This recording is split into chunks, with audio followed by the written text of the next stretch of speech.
Stu in Tokyo. I'm in my dungeon workshop here in downtown Tokyo. I'm taking Cody's $10 survival kit, $10 dollar store survival kit challenge. Not sure exactly what you called it, Cody, but anyways, this is what I'm doing. As I'm here in Tokyo, Japan, it's a little bit different. We don't have dollar stores, but we have 100 yen shop stores. So that's what I ended up going to. Some things are a little bit different, as you'll find out. You'll see what I did, but I think for the most part, it's pretty similar, which kind of gives it kind of a worldwide reach, if that makes sense. Now I'm going to put in some video here that I took when I was at the 100 yen shop. I had to do some kind of sneaky videoing because the shop didn't really like me videoing, but I didn't get yelled at too loudly, and I can just sort of pretend I don't really speak Japanese, and they let me get away with it. But I didn't want to make a scene. So anyways, I took some video, and I'm going to kind of edit that in here, and then I'll come back and show you what I ended up with and my thinking behind it. Okay. Going to the 100 yen shop in Tokyo. Outside Tokyo. See if I can do a survival. This is quite the snazzy 100 yen shop. Very tempting, but 60 years.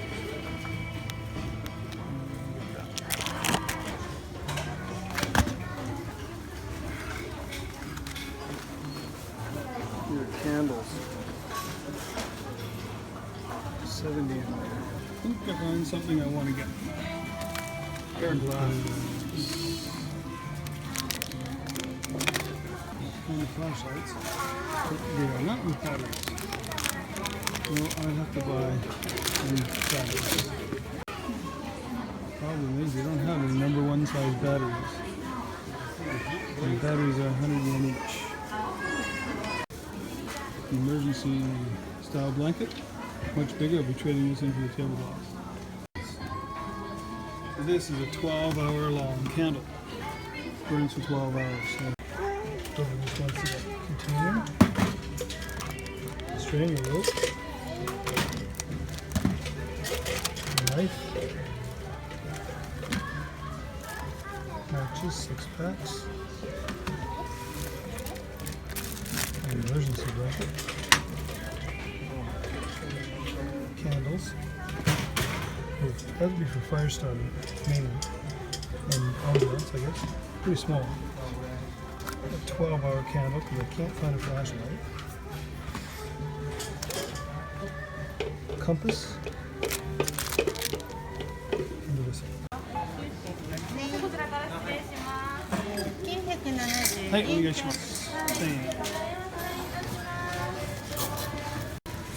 striking out on the can stuff. Stuff they have here is just so expensive.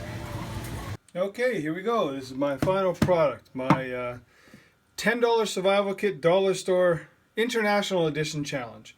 So I actually spent 1,100 yen, which is actually under $10. And I didn't go to dollar store. I went to a 100 yen shop, or a 100 yen shop, as we said. I had to go somewhere else to get the canned food because they don't sell food in the 100 yen, or at least the 100 yen shop that I went to.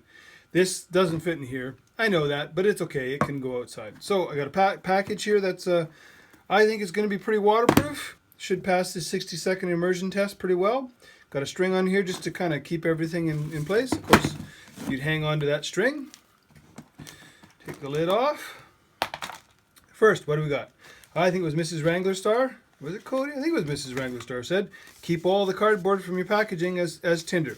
You could also stick a pencil in here, and this is also something you could write on and leave somebody a note. Just an idea. Okay, next up, I got my whistle. Just to call for help. Yeah, works pretty good. Then I have my knife. Not a bad little knife for $1. I made a little sheath for it out of some extra packaging and some of that twine. Get a decent edge on it. Now, I did something here. Maybe this is cheating, but this is something that I think is a good idea to do on this kind of a knife.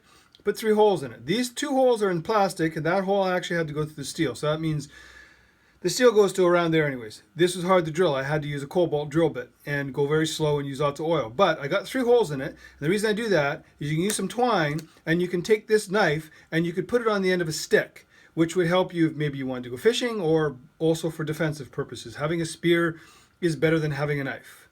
Just thinking of the zombie apocalypse. Just kidding. Okay, so next up is my 12-hour candle, which fits perfectly in the hole of this 59 meter, because I used a meter, 59 meter ball of string. or twine. This is really tough stuff. It's good. It would be very practical. I'm thinking it maybe takes up a bit of more space in my kit than I want, but everything fits, so I guess it's okay. So that's that. Then I have the bag that everything came in from the store. You can use that for carrying whatever you need to carry. I got 6 boxes of matches. Each box contains 40 matches, so that's, I think, if my math is correct, 240 chances at a fire. I used the rubber band from the lanyard from the whistle to roll up my emergency blanket. This is one of these silver, emergency blankets. It's big enough that I could waterproof a shelter with it. It's certainly also big enough to completely wrap myself up and stay warm in. Also, it's nice and shiny, which you could maybe use for signaling for help. This box here contains 69, because I used one match. I used one candle for trying to make some matches waterproof, which you can't do with wax. It wrecks them, they can't strike. Found that out the hard way. This has 69, so 70 candles in it. Each one says here on the box lasts 20 minutes, so 70 times 20 is a lot of minutes. Here's my $1 compass, which actually in Tokyo would be very important to you, because you get in the maze of that is Tokyo, and if you get in an area that you don't know very well, you can't find any landmarks. And so you have a general direction that you want to go, this would actually be quite helpful in Tokyo. And then 3 cans of tuna. Not sure that constitutes 2 meals, but you could certainly not go hungry for a day or two, not badly hungry for a day or two with that. So anyways, that's it. That's my kit. It cost me right around the $10 that Cody specified, and I got most of it at the dollar store. Like I said, unfortunately, the dollar store I go to doesn't sell any canned goods, so any food at all, actually anything. And going to the supermarket, forget it. Not even close. 2 cans of whatever would totally wipe my budget out. So anyways, that's it. That's the kit. I think it's a pretty good exercise in thinking about what you'd do if you had to kind of tough it out wherever you are. Like I said, I'm in Tokyo, but I know if I was in Tokyo, I would be able to keep myself dry and warm, and I would have light, I would have fire, I would have a knife to protect myself or use for whatever purpose I need, and I'd also have a compass to find my way home and a whistle to signal for help if I needed it. Okay, this is going to get all kitted back up, and it's going to go into my truck, and I can tell my wife it's there, and it'll be there for good. Hopefully I'll never have to use it. That's it. Stu in Tokyo signing off. Thanks a lot. Take care.